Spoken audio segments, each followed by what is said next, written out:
आज हम बिहार का अपवाह तंत्र और नदियां पढ़ेंगे। यह टॉपिक बीपीएससी और बिहार के सभी एग्जाम्स के लिए बहुत ज़रूरी है। चलिए शुरू करते हैं। हमारे सामने जो स्रोत हैं वे बिहार की नदियों की संरचना और उनके वर्गीकरण पर केंद्रित हैं। हमारा लक्ष्य इन तथ्यों को स्पष्ट रूप से समझना है जो परीक्षा की दृष्टि से महत्वपूर्ण है। तो सबसे पहले बिहार के अपवाह तंत्र का एक सामान्य परिचय। स्रोतों के अनुसार बिहार अपवाह तंत्र की दृष्टि से एक समृद्ध राज्य है जी। यहाँ नदियों और उनकी सहायक नदियों का एक विस्तृत जाल बिछा हुआ है। यहाँ समृद्ध शब्द का अर्थ समझना मतलब महत्वपूर्ण है।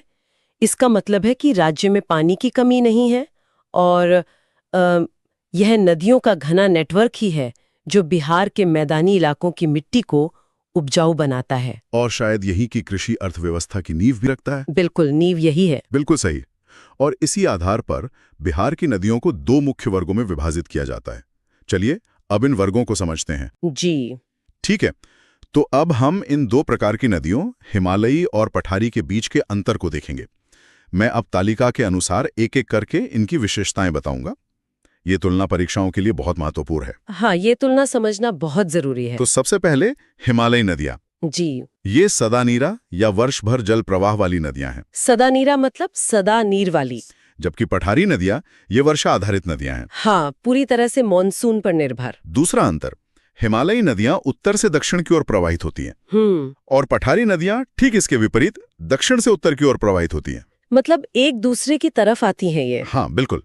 अब एक तकनीकी शब्द है, हिमालयी नदियां पूर्ववर्ती होती हैं पूर्ववर्ती और पठारी नदियां अनुवर्ती होती हैं। जी, इस पर हम आगे बात कर सकते हैं। अगला पॉइंट है, हिमालयी नदियां बड़े बड़े डेल्टा बनाती हैं और पठारी नदियां वे छोटे डेल्टा बनाती हैं। ठीक है। एक और बहुत ही दिलचस्प वर्गीकरण है, हिमालयी नदियां बाल्यावस्था में हैं। युवा है मतलब। बिल्कुल। और पठारी नदियां प्रौढ़ अवस्था में हैं। शांत और स्थिर। सही। हिमालयी नदियां मार्ग परिवर्तन एवं गोखुर झील बनाने वाली नदियां हैं। जी, ये बहुत महत्वपूर्ण पॉइंट है। जबकि पठारी नदियां सीधी गमन करने वाली नदियां हैं। हाँ। और आखिरी अंतर, हिमालयी नदियों में अत्यधिक जल संग्रहण के कारण बाढ़ का कारण बनती हैं। बिल्कुल, उत्तरी बिहार की सच्चाई यही है। और पठारी नदियों में बाढ़ की कम संभावना होती है। जी। उदाहरण के तौर पर हिमालयी नदियों में है गंगा, गंडक, कोसी, महानंदा, बागमती आदि। और पठारी नदियों के उदाहरण हैं सोन, पुनपुन, फल्गु, अजय आदि। यहाँ जो बात आकर्षक है वो इन नदियों का व्यवहार है।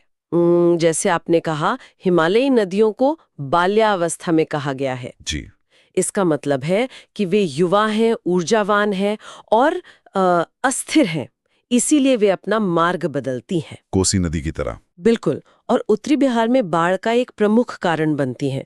इसके विपरीत पठारी नदियां प्रौढ़ अवस्था में हैं, शांत, स्थिर और एक निश्चित मार्ग पर चलने वाली। तो ये अंतर बिहार के उत्तरी और दक्षिणी भागों की भौगोलिक और आर्थिक स्थितियों को सीधे तौर पर प्रभावित करता है। जी हाँ, बिल्कुल करता है। ये एक बहुत महत्वपूर्ण बिंदु है।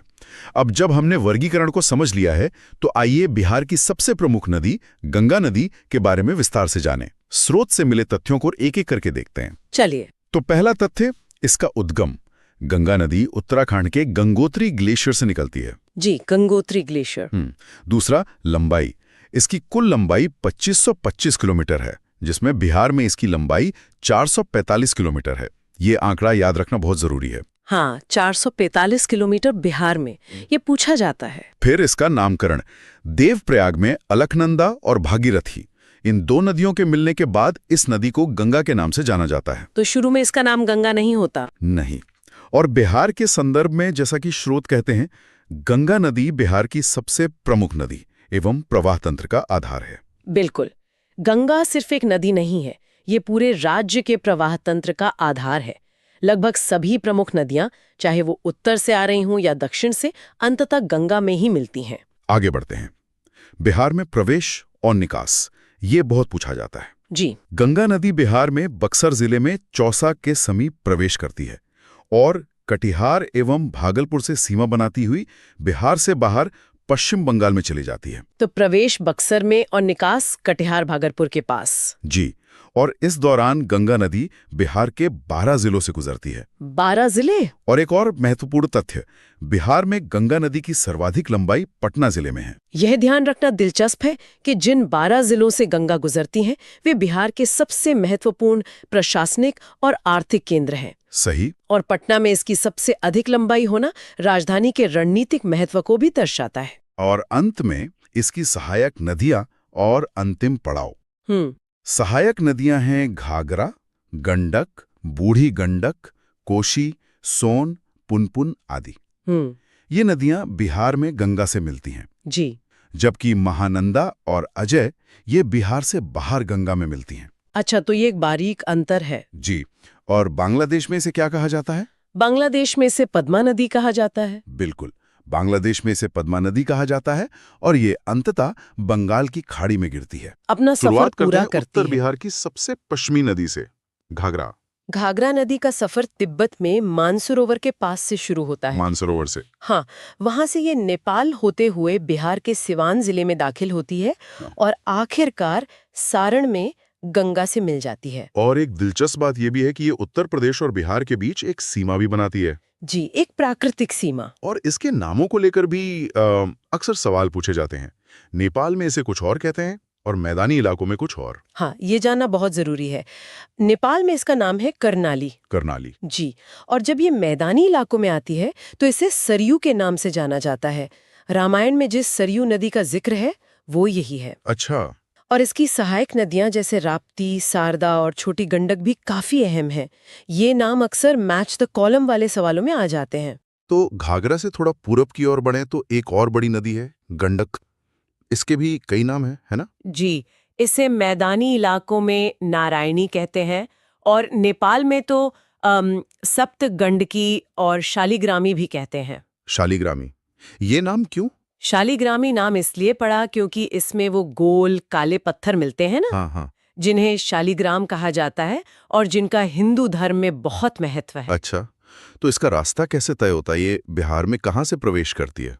देखिए, गंडक नदी नेपाल में धौलागिरी और अन्नपूर्णा जैसी विशाल पर्वत श्रेणियों से अपना रास्ता बनाती है और पश्चिमी चंपारण के भैंसा लौटन नाम की जगह पर बिहार में प्रवेश करती है। भैंसा लौटन? जी। और घाघरा की तरह ये भी उत्तर प्रदेश और बिहार के बीच करीब 45 किलोमीटर लंबी सीमा बनाती है। और इसी के किनारे बिहार के दो मशहूर शहर बसे हैं, हाजीपुर और सोनपुर। सोनपुर का विश्व प्रसिद्ध पशु मेला तो इसी गंडक नदी के किनारे लगता है। बिल्कुल। ये दिलचस्प है कि नाम एक जैसा होने के बावजूद बूढ़ी गंडक एक अलग नदी है। ये वो छोटी छोटी जानकारियां हैं जो परीक्षा में फंसा सकती हैं। बिल्कुल, ये एक आम भ्रम है। बूढ़ी गंडक गंडक की कोई पुरानी धारा नहीं है। तो ये एक स्वतंत्र नदी है? हाँ, एक स्वतंत्र नदी है जो चंपारण की सोमेश्वर पहाड़ियों से निकलती है। ऊपरी हिस्से में इसे सिकरहना भी कहते हैं। सिकरहना? जी, ये गंडक के समानांतर लेकिन उसके पूरब में बहती है और मुजफ्फरपुर, समस्तीपुर और खगड़िया जैसे शहरों से गुजरते हुए गंगा में मिलती है। असल में इसकी लंबाई मुख्य गंडक नदी से भी ज्यादा है। अच्छा, अब उत्तर बिहार में एक और नदी है जो अपने बदलते रास्तों के लिए जानी जाती है, बागमती। हाँ, बागमती। ये नेपाल में महाभारत श्रेणी से निकलकर सीतामढ़ी में बिहार में दाखिल होती है। और इसका सबसे महत्वपूर्ण तथ्य है, जैसा आपने कहा, इसका रास्ता बदलना है। उक्त धारा कोसी नदी में विलीन हो जाती है। ओह, तो नदियों का ये रास्ता बदलना भूगोल का एक बहुत ही डायनामिक पहलू है। बिल्कुल। और इसका सांस्कृतिक महत्व भी तो बहुत ज्यादा है ना? बहुत ज्यादा। नेपाल की राजधानी काठमांडू और विश्व प्रसिद्ध पशुपतिनाथ मंदिर वो इसी बागमती के किनारे स्थित है। ये इसकी अहमियत को और बढ़ा देता है। जी। चलिए, अब उस नदी पर आते हैं जिसका नाम सुनते ही बिहार में लोगों के मन में बाढ़ का ख्याल आ जाता है, कोसी। बिहार का शोक। हाँ, बिहार का शोक। कोसी नदी, ये नाम ही अपने आप में एक कहानी है। ये नेपाल में गोसाई स्थान से निकलती है जहाँ ये 7 धाराओं से मिलकर बनती हैं। 7 धाराएं? हाँ, इसीलिए नेपाल में इसे सप्तकोशिकी कहते हैं। ये 7 धाराएं हैं अरुण, तमोर, लिखू, दूधकोशी, तामाकोशी, इंद्रावती और सुनकोशी। ये सब मिलके कोसी बनती हैं। लेकिन इसे बिहार का शोक कहते क्यों हैं? सिर्फ इसलिए कि इसमें बाढ़ आती है? सिर्फ बाढ़ नहीं, बल्कि इसके अप्रत्याशित व्यवहार के कारण। अच्छा। सोचिए, कोसी हिमालय की ऊंचाइयों से बेतहाशा ढलान पर उतरती है। इस सफर में वो अपने साथ टन के टन गाद मतलब सिल्ट उठा लेती है। जैसे ही ये बिहार के सपाट मैदानों में पहुंचती है, इसकी रफ्तार अचानक धीमी पड़ जाती है और ये सारा मलबा अपने ही रास्ते में जमा करने लगती है। ओ, तो अपना ही रास्ता ब्लॉक कर देती है। बिल्कुल। जब इसका अपना ही रास्ता मलबे से ऊंचा हो जाता है तो पानी मजबूरन एक नया नीचा रास्ता खोज लेता है। पिछले 200 सालों में ये 150 किलोमीटर से ज्यादा पश्चिम की ओर खिसक चुकी है। बाप रे। यही वो प्रक्रिया है जो इसे इतना अप्रत्याशित और विनाशकारी बनाती है। अच्छा, तो ये बिहार में सुपौल जिले से प्रवेश करती है और कुर्सेला में गंगा से मिलती है। जी। तो अब उत्तर बिहार की सबसे पूर्वी नदी की बात करते हैं, महानंदा। हाँ, ये भौगोलिक स्थिति का एक महत्वपूर्ण प्रश्न बनता है। उत्तर बिहार की सबसे पूर्वी नदी कौन सी है? और इसका जवाब है महानदा। बिल्कुल। ये पश्चिम बंगाल के दार्जिलिंग की पहाड़ियों से निकलती है, फिर बिहार के किशनगंज, पूर्णिया और कटिहार से बहती है और फिर वापस पश्चिम बंगाल के मालदा में जाकर गंगा से मिलती है। कौन नदी इसका उद्गम और सोन संगम नदी दोनों ही बिहार से बाहर मध्य प्रदेश हैं। की अमरकंटक पहाड़ी से निकलती है, ठीक वहीं से जहां से नर्मदा भी निकलती है। पर दोनों विपरीत दिशाओं में बहती हैं। बिल्कुल। और ये यमुना के बाद गंगा की दूसरी सबसे बड़ी दक्षिणी सहायक नदी है। ये एक बहुत ही महत्वपूर्ण तथ्य है। जी। ये रोहतास और भोजपुर की सीमा बनाते हुए पटना के पास दानापुर में गंगा में मिल जाती है। लेकिन सोन का असली महत्व तो शायद उन परियोजनाओं में है जो इस पर बनी है ना? आपने बिल्कुल सही पकड़ा। सोन नदी पर बने डेहरी बांध, इंद्रपुरी बैराज और मध्य प्रदेश में बाणसागर बांध ने इस पूरे क्षेत्र की किस्मत बदल दी है। कैसे? इन बांधों से निकली नहरों के जाल ने रोहतास और भोजपुर के कभी सूखे रहने वाले इलाकों को आज बिहार का धान का कटोरा बना दिया है। वाह! तो ये दिखाता है कि कैसे नदी इंजीनियरिंग किसी क्षेत्र की अर्थव्यवस्था को पूरी तरह बदल सकती है। बिल्कुल। लेकिन क्या इन बड़े बांधों और बैराज का कोई नकारात्मक असर भी हुआ, जैसे नदी के प्राकृतिक बहाव पर? ये एक बहुत अच्छा सवाल है। जब भी हम बड़े बांध बनाते हैं तो नदी का प्राकृतिक बहाव रुकता है, जिससे जलीय जीवों के जीवन पर असर पड़ता है और गाद का जमाव भी बढ़ जाता है। हालांकि सिंचाई और बिजली उत्पादन के फायदे इतने बड़े होते हैं कि अक्सर इन पर्यावरणीय चिंताओं पर ध्यान बाद में जाता है। सही बात है। सोन के बाद अगली प्रमुख नदी है पुनपुन। पुनपुन नदी झारखंड के छोटा नागपुर पठार से निकलती है और औरंगाबाद, गया, जहानाबाद और पटना से होते हुए फतुहा में गंगा से मिलती है। फतुहा में? जी। ये सोन के बाद दक्षिण बिहार की दूसरी सबसे महत्वपूर्ण नदी है। इसकी सहायक नदियां मोरहर और दरधा हैं। और अब आते हैं उस नदी पर जिसका धार्मिक और ऐतिहासिक महत्व शायद सबसे ज्यादा है, फल्गु नदी। गया का नाम आते ही इस नदी का जिक्र जरूर होता है। फल्गु सीधे किसी एक स्रोत से नहीं निकलती। ये छोटा नागपुर पठार से आने वाली दो धाराओं के संगम से बनती है। दो धाराएं? हाँ, लीलांजन, जिसे निरंजना भी कहते हैं, और मोहाना। अच्छा। और एक और दिलचस्प बात, ये सीधे गंगा में नहीं मिलती, बल्कि आगे जाकर पुनपुन नदी में मिल जाती है। और इसका ऐतिहासिक महत्व तो अतुलनीय है। बिल्कुल। कल्पना कीजिए, इसी निरंजना नदी के किनारे बोधगया में एक राजकुमार सिद्धार्थ को ज्ञान प्राप्त हुआ और वो गौतम बुद्ध बन गए। गया का प्रसिद्ध विष्णुपद मंदिर भी इसी के तट पर है और हर साल पितृपक्ष के दौरान लाखों लोग पिंडदान के लिए यहीं आते हैं। लेकिन इसमें तो ज्यादातर समय पानी नहीं रहता। हाँ, इसीलिए हाल ही में इस पर भारत का सबसे बड़ा रबर डैम गयाजी डैम बनाया गया है, ताकि तीर्थयात्रियों के लिए इसमें हमेशा पानी उपलब्ध रहे। तो सोन और फल्गु के अलावा दक्षिण में छोटी नदियों का भी एक पूरा तंत्र है, जैसे अजय, क्यूल और सकरी। ये सब कहाँ से आती हैं? ये सभी नदियां भी छोटा नागपुर पठार की ही देन है।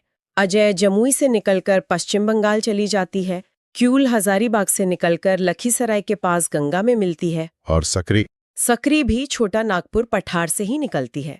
ये भले ही सोन जितनी बड़ी ना हो, लेकिन ये दिखाती हैं कि दक्षिण बिहार का पूरा नदी तंत्र किस तरह झारखंड के पठारी इलाके से जुड़ा हुआ है। तो हमने बिहार के इस पूरे नदी तंत्र को उत्तर से दक्षिण तक समझ लिया है। अगर किसी को परीक्षा के लिए इस सारी जानकारी को एक साथ याद रखना हो तो नदियों को उनके किनारे बसे शहरों से जोड़ना एक अच्छा तरीका हो सकता है। हाँ, ये एक बेहतरीन रिवीजन तकनीक है। चलिए क्विक रिकैप करते हैं। ठीक है। गंगा के किनारे तो राजधानी पटना और बक्सर, मुंगेर, भागलपुर जैसे ऐतिहासिक शहर हैं ही। हाँ। गंडक के किनारे, जैसा हमने बात की, हाजीपुर और सोनपुर हैं। बूढ़ी गंडक पर मुजफ्फरपुर और समस्तीपुर जैसे शहर बसे हैं। सही। फल्गु का मतलब है गया, ये तो अब तक याद हो ही गया होगा। बिल्कुल। और घाघरा के किनारे छपरा शहर है। ये लिस्ट दिमाग में बिठा लेना बहुत जरूरी है। तो आज हमने बिहार की जीवन रेखाओं के इस जटिल जाल को परत दर परत खोला।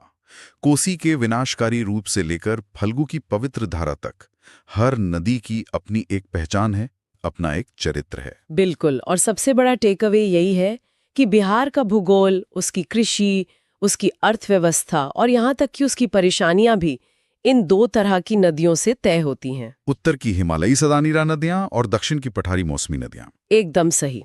एक तरफ बाढ़ और उपजाऊ मिट्टी है, तो दूसरी तरफ सिंचाई पर निर्भरता।